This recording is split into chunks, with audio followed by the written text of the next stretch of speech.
திருச்சிற்றம்பலம். தென்னாடுடைய சிவனே போற்றி, எந்நாட்டவர்க்கும் இறைவா போற்றி. பக்தி பசி நேயர்களுக்கு அடியேன் தாமல் வெங்கடேஸ்வரன் எனது பணிவான வணக்கத்தினை முதற்கண் உரித்தாக்குகின்றேன். கண்காட்டும் நுதலானும் என்று தொடங்கும் திருப்பதிகத்தினை இரண்டாம் திருமுறையில் 48வது பதிகமாக வைக்கப்பட்டுள்ள திருப்பதிகத்தினை திருஞான சம்பந்த பெருமானார் திருவெண்காடு தலத்தின் மீது அருளிய திருப்பதிகத்தினை கடந்த சில பதிவுகளாக நாம் சிந்தித்து கொண்டிருக்கின்றோம். இந்த பதிகத்தின் முதல் 5 பாடல்களை சிந்தித்த நமக்கு அந்த சிந்தனையை மேலும் தொடர்வதற்கு இன்று இறையருள் கூட்டியுள்ளது. பதிகத்தின் 6வது பாடல். தன்மதியும் வெய்யறவும் தாங்கினான் சடையினுடன் உண்மதிய நூதல் உமையோர் கூறுகந்தான் ஊரை கோயில் பன்மொழியால் அவன் நாமம் பலவோத பசும் கிள்ளை வெண்முகில் சேர்க்கரும் பேணை மேல் வீற்றிருக்கும் வெண்காடே. சொன்னதை சொல்லும் கிளிப்பிள்ளைகள் அதிகமாக இருந்த ஊரான திருவெண்காட்டில் அரண் நாமம் அங்கு உள்ளோர் சொல்ல கேட்டு கிளிகளும் அவனது நாமத்தை கூறும் திறமை படைத்தன என்று திருஞான சம்பந்தர் இந்த பதிகத்தில் கூறி மகிழ்கின்றார். அவரது காலத்தில் வாழ்ந்த திருமங்கை மன்னனோ ஒரு பெண் தான் வளர்த்த கிளி அரியின் நாமம் சொல்ல கேட்டு அந்த கிளியை கைகூப்பி மகிழ்ந்தாள் என்று கூறுகின்றார். இறைவனது நாமத்தை கிளிகளோ அல்லது வேறு எவரோ சொல்ல கேட்பது அருளாளர்களுக்கு எத்துணை மகிழ்ச்சியை தருகின்றது என்பதை இதிலிருந்து நாம் தெரிந்து கொள்ளலாம். இந்த பாசுரத்தை திருமங்கை மன்னன் அருளிய பாசுரத்தை திருநெடுந்தாண்டகத்தில் நாம் காணலாம்.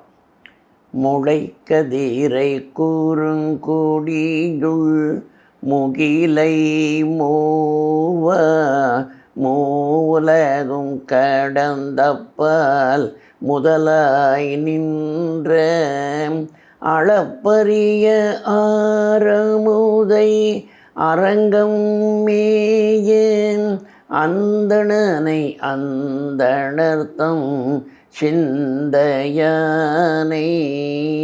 விளக்கொளியை மரகதத்தை திருத்தண்காவில் வெக்காவில் திருமாலை பாட கேட்டு வளர்த்ததனால் பயன் பெற்றேன் வருக என்று மடக்கிளியை கைகூப்பி வணங்கினாளே. தன்மதியும், தன் என்றால் குளிர்ச்சி என்று பொருள். குளிர்ச்சி தரும் பிறை சந்திரனையும் வெய்யறவும் வெப்பத்தை வெளிப்படுத்தும் நஞ்சினை கொண்ட கொடிய பாம்பும் தாங்கினான் சடையில், தனது சடையில் வெப்பத்தை அளிக்கும் நஞ்சினை கொண்ட பாம்பினையும் குளிர்ச்சி பொருந்திய பிறை சந்திரனையும் பெருமான் அணிந்துள்ளான் என்று கூறுகின்றார். இரண்டும் இயல்பினில் வேறு வேறு தன்மை உடையன. இரண்டிற்கும் இடையே எப்பொழுதும் நிரந்தரமாக பகையும் உண்டு. எனினும் அவை இரண்டையும் பெருமான் தனது சடையில் அணிந்து கொண்டுள்ளதன் மூலம் தனக்கு எந்த ஒரு பொருளின் மீதும் விருப்பமோ வெறுப்போ இல்லை என்பதை உணர்த்துகின்றான். மேலும் பெருமானின் சன்னதியில் பகை உணர்ச்சிக்கு இடம் இல்லை என்பதை உணர்த்தும் விதமாக சந்திரனும் பாம்பும் ஒரே இடத்தில் இருப்பதையும் நாம் புரிந்து கொள்ள வேண்டும். தன்மதியும் வெய்யறவும் தாங்கினான் சடையன் உடன் என்பது பாடலின் முதலடி. ஒன்மதிய நுதல் ஊமை. ஒளி வீசும் சந்திரன், வளைந்த பிறையினையுடைய சந்திரன். வளைந்த பிறை போன்று, நுதல் என்றால் நெற்றி என்று பொருள். வளைந்த பிறையை போன்று அழகிய நெற்றியை உடையவளாக பிராட்டி இருக்கின்றாள் என்று இங்கே திருஞான சம்பந்தர் கூறுகின்றார். உன்மதிய நுதல் உமை ஓர் கூறு உகந்தான் உரை கோயில். ஒளி வீசும் சந்திரனை போன்றும் வளைந்து அழகாக காணப்படும் நெற்றியினை உடைய உமையம்மையை தனது உடலின் ஒரு கூறாக ஏற்றுக்கொண்ட பெருமான் விருப்பத்துடன் உரைகின்ற திருக்கோயில் யாது எனில் திருவெண்காடு என்று அடுத்த 2 அடிகளில் திருவெண்காடு தலத்தின் சிறப்பினை குறிப்பிட்டு உணர்த்துகின்றார். பன்மொழியால் அவன் நாமம் பல ஓத பசும் கிள்ளை. பசும் பச்சை நிறத்தில் உள்ள, கிள்ளை என்றால் கிளி என்று பொருள். பச்சை நிறத்தில் உள்ள கிளிகள் பன்மொழியால் அவன் நாமத்தை ஓதுகின்றன. அங்குள்ள அடியார்கள் எப்பொழுதும் அரண் நாமத்தை சொல்வதை கேட்டு கேட்டு இந்த கிளிப்பிள்ளைகளுக்கு அரண் நாமம் பழகிவிட்டது. அதனால் தங்களது இனிய குரலால், பண் போன்று இனிய குரலால் அரண் நாமத்தை சொல்லியவாறு இந்த கிளிப்பிள்ளைகள் இருக்கின்றன. இந்த கிளிப்பிள்ளைகள் எங்கே இருக்கின்றனவா? வெண்முகில் சேர் கரும்பெனை மேல் வீற்றிருக்கும் வெண்காடு என்று கூறுகின்றார். இந்த கிளிப்பிள்ளைகள் வீற்றிருக்கும் இடம் வெண்முகில் சேர் கரும்பெனை. கரும்பெனை என்றால் பனைமரம்.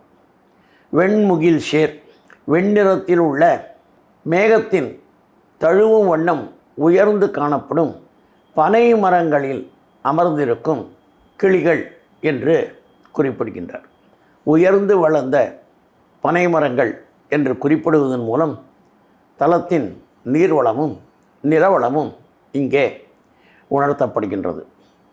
தன்மதியும் வெய்யறவும் தாங்கினான் சடையினுடன் ஒன்மதிய நுதல் உமை ஓர் கூறு உகந்தான் உரை கோயில். பன்மொழியால் அவன் நாமம் பல ஓத பசுங்கிள்ளை வெண்முகில் சேர் கரும்பெனை மேல் வீற்றிருக்கும் வெண்காடே என்பது பாடல். பாடலின் பொழிப்புரை. குளிர்ந்த பிறைச்சந்திரனையும் வெப்பத்தை உள்ளடக்கிய கொடிய விடத்தினையுடைய பாம்பினையும் தனது சடையில் வைத்துள்ள இறைவன் பிறைச்சந்திரன் போன்று அழகாக வளர்ந்ததும் ஒளி வீசுவதும் ஆகிய நெற்றியை உடைய உமையம்மையை தனது உடலின் ஒரு கூறாக மகிழ்ந்து ஏற்றவனாவான். அத்தகைய பெருமான் வீற்றிருக்கும் தலமாகிய திருவெண்காட்டினில் பசுமை நிறத்துடன் இளமையாக காணப்படும் கிளிகள் தங்களது அழகிய குரலால் பெருமானின் திருநாமங்களை ஓதியவாறு வெண்மேகங்களை தொடுமளவுக்கு உயர்ந்துள்ள கரிய பனை மரங்களின் மீது அமர்ந்துள்ளன. பதிகத்தின் 7வது பாடல்.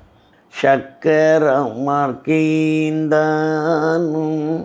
சலந்தரனை பீளந்தானும் அக்கரை மேலசைத்தானும் அடைந்த ஐராவதம் பணிய மிக்கதனு கருள் சுரக்கும் வெண்காடும் வீணை தூரக்கும் முக்குள நன்குடையானும் முக்கண் ஊடை இறையவனே. இந்த பாடலில் ஐராவத யானை பெருமானை பணிந்த நிகழ்ச்சி சொல்லப்பட்டுள்ளது. யானை சிவபெருமானை பூசித்த 9 தலங்களில் இந்த தலமும் ஒன்றாகும். அந்த 9 தலங்களாவன இன்னம்பர், எதிர்கொள்பாடி, காணப்பேர், கோட்டாறு, திருவானைக்கா, திருக்காலத்தி, திருவெண்காடு, பெண்ணாகடம் மற்றும் ஆலவாயாகும். அப்பர் பிரானும் தவங்கள் செய்த வெள்ளானைக்கு வேண்டிய வரம் கொடுத்தவர் என்று தமது பதிகத்தின் 9வது பாடலில் கூறுகின்றார். மார்க்கு திருமாலுக்கு, சக்கரம் மார்க்கு ஈந்தானும், திருமாலுக்கு சக்கரத்தை அளித்த பெருமான் என்று குறிப்பிடும் திருஞான சம்பந்தர் அந்த சக்கரம் எத்தகைய பெருமை வாய்ந்தது என்பதையும் இந்த பாடலில் குறிப்பிடுகின்றார். சலந்தரனை பிளந்தானும், சலந்தரனை உடலை 2 கூறாக பிளந்த சக்கரம்தான் சிவபெருமான் தனது கையில் வைத்திருந்த சக்கரமாகும். திருமால் தனக்கு சக்கரம் வேண்டும் என்று வேண்டிய பொழுது தன்னிடம் உள்ள மிக உயர்ந்த ஆயுதமாகிய சக்கராயுதத்தையும் திருமாலுக்கு பெருமான் அளித்து விடுகின்றார். ஆற்றல் மிகுந்த படைக்கலங்களை எவரும் அடுத்தவருக்கு அளிக்க மாட்டார்கள். ஆனால் பெருமானோ மற்றவர்களிடமிருந்து மாறுபட்டவர் என்கின்ற காரணத்தினால் தன்னிடம் உள்ள ஆற்றல் மிகுந்த படையாயினும் அதையும் திருமால் வேண்டிய பொழுது கொடையாக அளித்து மகிழ்கின்றார். எத்தகைய சக்கரம்? சலந்தரனின் உடலை பிளந்த சக்கரமா.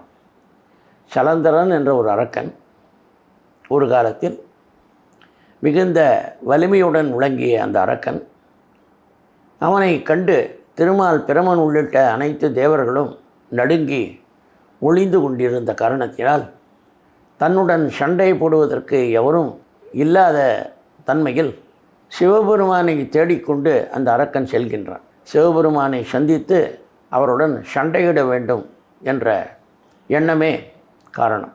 அத்தகைய சலந்தரனை ஒரு முதியவர் வேடத்தில் பெருமான் வழியில் எதிர்கொள்கின்றார்.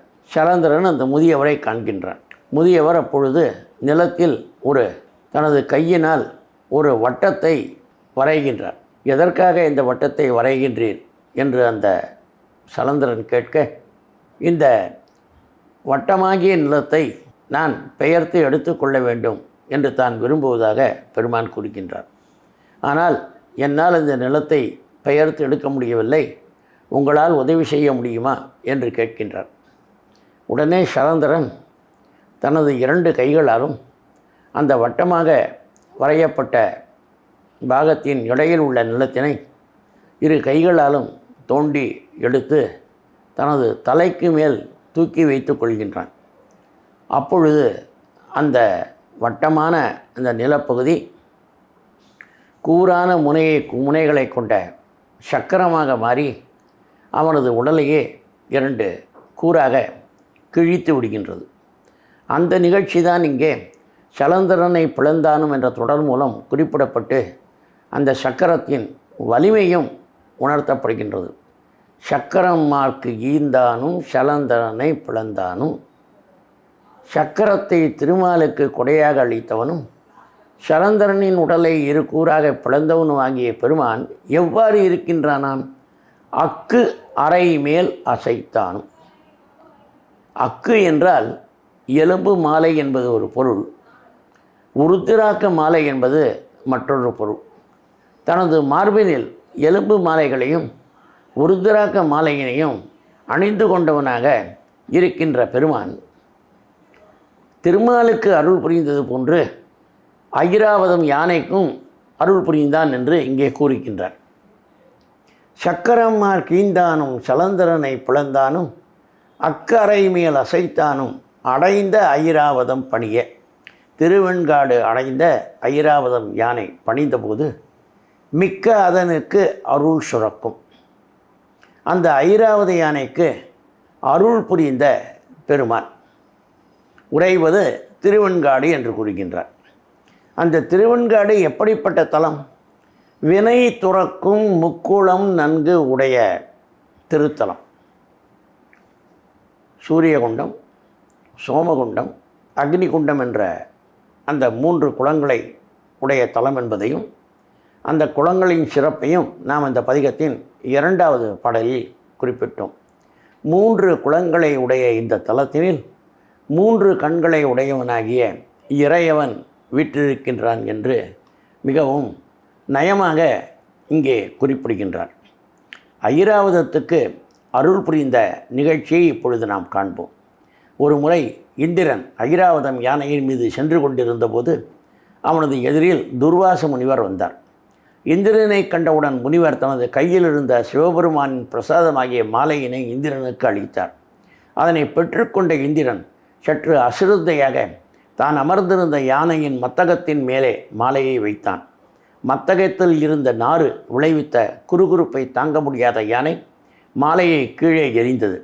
சிவ அபராதம் செய்த இந்திரனுக்கு பதவி பறிபோகும் என்றும் ஐராவதம் யானை கருமை நிறத்துடன் காட்டு யானையாக திரியும் என்றும் முனிவர் சாபமளித்தார்.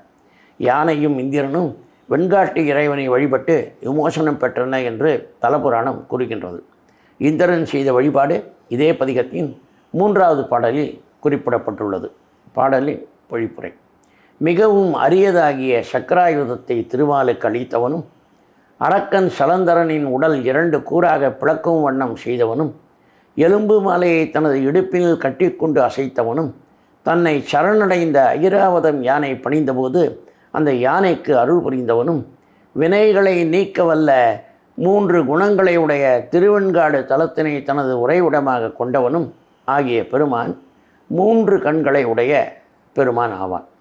பதிகத்தின் 6வது மற்றும் 7வது பாடல்களை விளக்கமாக இந்த பதிவில் சிந்தித்த நாம் பதிகத்தின் எஞ்சிய பாடல்களை அடுத்து வரும் பதிவுகளில் சிந்திப்போம் என்று சொல்லிக்கொண்டு உங்களிடமிருந்து விடைபெறுவது அடியேன் தாமல் வெங்கடேஸ்வரன். திருச்சிற்றம்பலம். தென்னாடுடைய சிவனே போற்றி, எந்நாட்டவர்க்கும் இறைவா போற்றி.